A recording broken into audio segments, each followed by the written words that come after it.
सुधांशु जी, अब सीधे आपके पास आते हुए ममता बनर्जी का बीजेपी के खिलाफ पश्चिम बंगाल का जो स्ट्राइक रेट रहा है उसको लेकर इंडिया गठबंधन के तमाम दल यहां पर उत्साहित दिखाई दे रहे हैं। ऐसे में ममता बनर्जी अगर कमान संभाल लेती हैं तो फिर मुश्किलें तो आप लोगों की ही बढ़ेंगी ना सुधांशु जी। देखिए चित्रा जी, ऐसा है कोई भी कमान संभाले मगर इनके कमान से तीर तो निकल चुका है। वास्तविकता ये थी कि ये सारे दल, मैंने पहले भी चुनाव से पहले भी कहा था, इनमें से न कोई बीजेपी को हराने के लिए न मोदी जी के विराट व्यक्तित्व का सामना करने के लिए आए थे। ये अपोजिशन में अपनी स्पेस बनाने के लिए आए थे कि कौन अपोजिशन का बड़ा नेता बन जाए ताकि वो अपनी एक बड़ी हैसियत बना ले।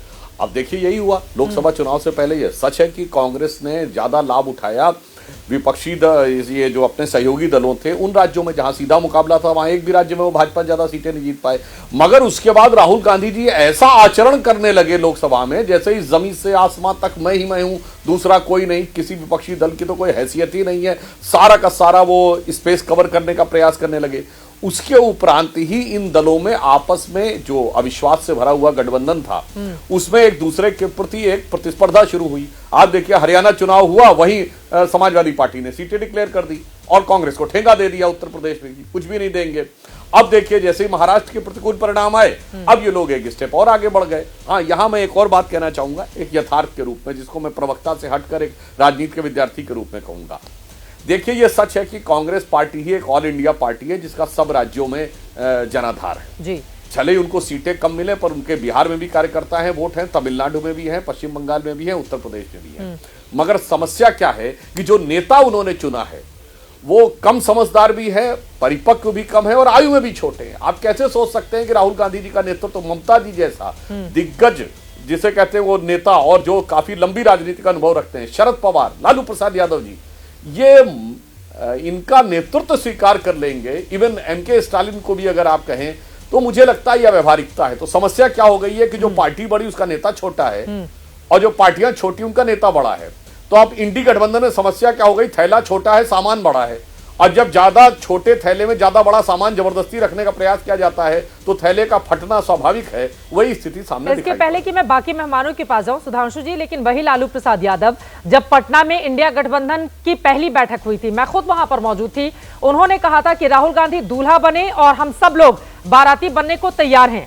राजनीतिक मैदान में इस बयान के बहुत मतलब निकाले गए थे।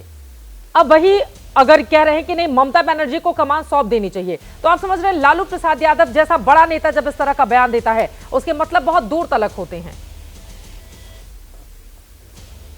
हाँ, मैं आपको बात बताता हूं, इन सब पूरे गठबंधन का एक ही फैक्टर था जिस कारण से सब एक थे, वो था एम फैक्टर।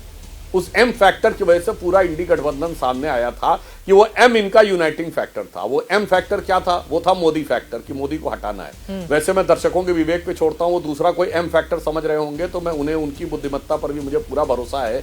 तो मैं चित्रा जी कहना चाहूंगा ये दल जब एक दूसरे से गले मिलते थे ना तो इनके मन का वैसा ही भाव रहता था जैसे अलाउद्दीन खिलजी अपने चचा जलालुद्दीन खिलजी से गले मिलता था। तो वो गले तो मिलता था पर अंदर अंदर भाव उसका निशाना सिंहासन पर रहता था, कौन किसको निपटा के और पूरे सिंहासन पे कब्जा कर ले। तो लालू यादव जी ने तब बोला था तब फैक्टर दूसरा था, अब जो बोल रहे हैं वो फैक्टर दूसरा है। तो वही जैसे जलालुद्दीन और अलाउद्दीन खिलजी एक दूसरे से मिलते थे उसी भाव से दोनों एक दूसरे से मिले हैं। अब इनका भाव अपने असली चेहरे के रूप में सामने आ रहा है, मुखौटा हटता जा रहा है। अब इतने सारे एम की आपने बात कर दी है, मृत्युंजय तिवारी जी भी एक एम फैक्टर आरजेडी के हमारे साथ बैठे हुए हैं। मोदी और ममता को लेकर चर्चा हो रही है। मृत्युंजय तिवारी जी, तो एक और एम को मैं लेकर आती हूं चर्चा में, ये मोहभंग क्यों हो गया राहुल गांधी से?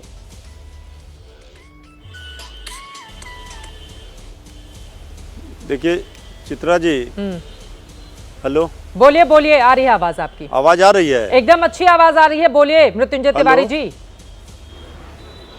जी देखिए चित्रा जी, हमने आपका सवाल को नहीं सुना, थोड़ा एक बार सवाल दोहरा देते तो। चलिए ठीक है, मुझे लगता है लालू प्रसाद यादव का वो बयान सुना देते हैं, उसके बाद मृत्युंजय जी मैं आ रही हूं आपके पास। लालू प्रसाद यादव ने राहुल गांधी के संदर्भ में कैसे उन्हें दूल्हा बनने की नसीहत देकर खुद बाराती बनने को तैयार थे, लेकिन अभी कह रहे हैं कि राहुल से छीनो, ममता बनर्जी को सौंपो। सुन लेते हैं लालू प्रसाद यादव का पुराना बयान।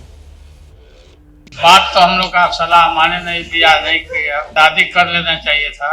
अभी भी समय गया बीता नहीं है। शादी करिए और हम लोग बराती चले, शादी करिए, बात मानिए। मम्मी आपकी बोलती थी कि आप हमारा बात नहीं मानता, शादी करवाइए आप। लालू जी, कांग्रेस उसकी आपत्ति जता रही है। लालू जी, कांग्रेस क्यों जताने से नहीं हो, ममता को दो, न तो ममता जी को दे दिया जाए। हाँ दे दे। दरअसल राजनीति के मैदान में सिर्फ शादी तक लालू यादव के पुराने बयान को सीमित आप मत मानिए। केंद्र के लिए भी उन्होंने दूल्हा बनने की नसीहत राहुल को दी थी, लेकिन उसके बाद परिणाम क्या रहे हमारे सामने है। अब मृत्युंजय जी, आपने सुन लिए दोनों पुराने बयान, ये मोहभंग क्यों हो गया? मेरा सीधा सा सवाल है राहुल गांधी से, आरजेडी का। देखिए चित्रा जी, राहुल गांधी जी इंडिया गठबंधन के लोकसभा में ओपोजिशन के लीडर हैं, नेतृत्व कर रहे हैं जी। कांग्रेस पार्टी से। आरजेडी पुराना गठबंधन कांग्रेस पार्टी से रहा है।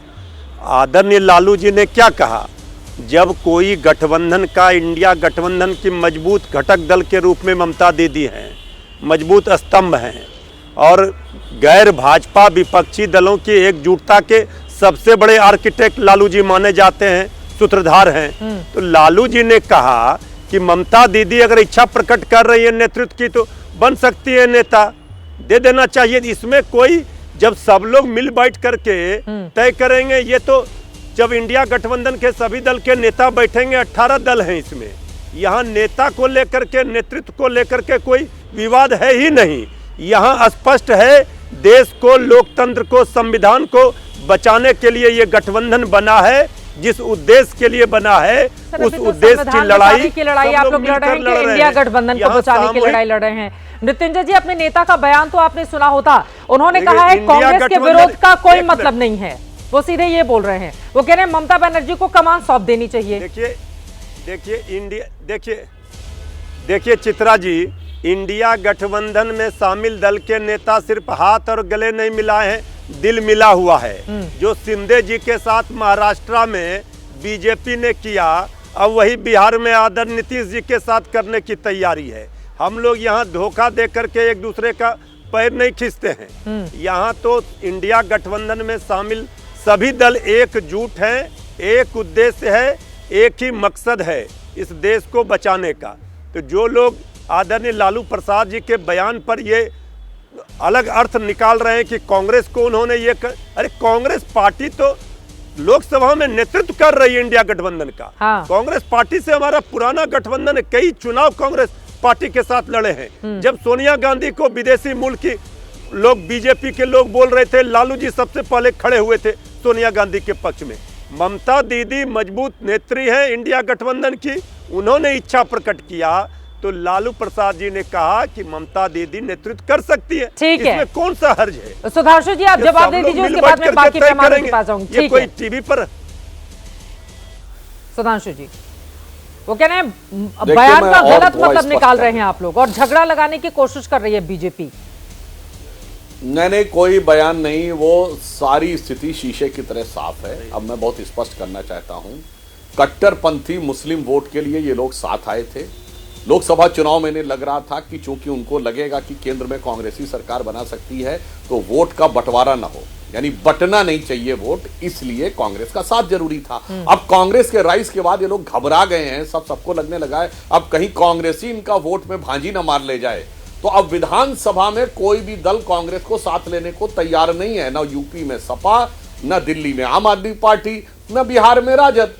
तो बहुत साफ दिखाई पड़ रहा है कि जिस कारण से लोग साथ में आए थे, जिस मूल वोट, कोर वोट के लिए, अब वही इनमें एक दूसरे के प्रति भय और अविश्वास का कारण बन गया। वैसे मैं मृत्युंजय जी से कहना चाहूंगा कि लालू प्रसाद यादव जी को सब लोग वो साथ में लिए, धोखा था। लालू प्रसाद यादव जी सबको झटका दिए। 1990 में पहली बार वो मुख्यमंत्री बने थे बीजेपी के सपोर्ट पे। जब समस्तीपुर में अडवाणी जी की गिरफ्तारी हुई, उसके बाद उन्होंने बीजेपी को झटका दिया। फिर कांग्रेस के सपोर्ट पे रहे, फिर कांग्रेस को उन्होंने झटका दिया। उसके बाद अपनी पार्टी में नीतीश कुमार जी को झटका दिया, जॉर्ज फर्नांडिस साहब को झटका दिया, शरद यादव जी को झटका दिया। तो फिर उसके बाद कांग्रेस को साथ में लेके फिर कांग्रेस को झटका दिया। अविभाजित बिहार में जेएमएम के साथ रहे, फिर उनको झटका दिया। तो लालू प्रसाद यादव जी या की जो पार्टी है वो तो ऐसी है कि ऐसा कोई बचा नहीं जिसको हमने ठगा नहीं। इसलिए ये एक पार्टी बता दें जिसके साथ इन्होंने कभी ना कभी मिलकर सरकार न चलाई हो। आरजेडी वाले एक पार्टी बता दें जिसके साथ किसी ना किसी मौके पे समझौता न किया हो। तो इनका एक सूत्र है, सत्ता के लिए किसी के भी समझौता। बोलिए मृत्युंजय जी। अयोध्या में बीजेपी हार गई तो इनसे पूछिए, अभी मुस्लिम पर ज्ञान दे रहे थे, यूपी में बीजेपी का ये हाल किसने कर दिया? वहां सिर्फ मुसलमानों ने वोट दिया इंडिया गठबंधन को, बीजेपी को क्यों हिंदुओं ने साथ छोड़ दिया? और धोखा देने की बात है तो बीजेपी तो जिस पार्टी के साथ रहती है उसको धोखा देती है, कुर्सी से बेदखल करती है। महाराष्ट्र में ताजा तरीन उदाहरण है।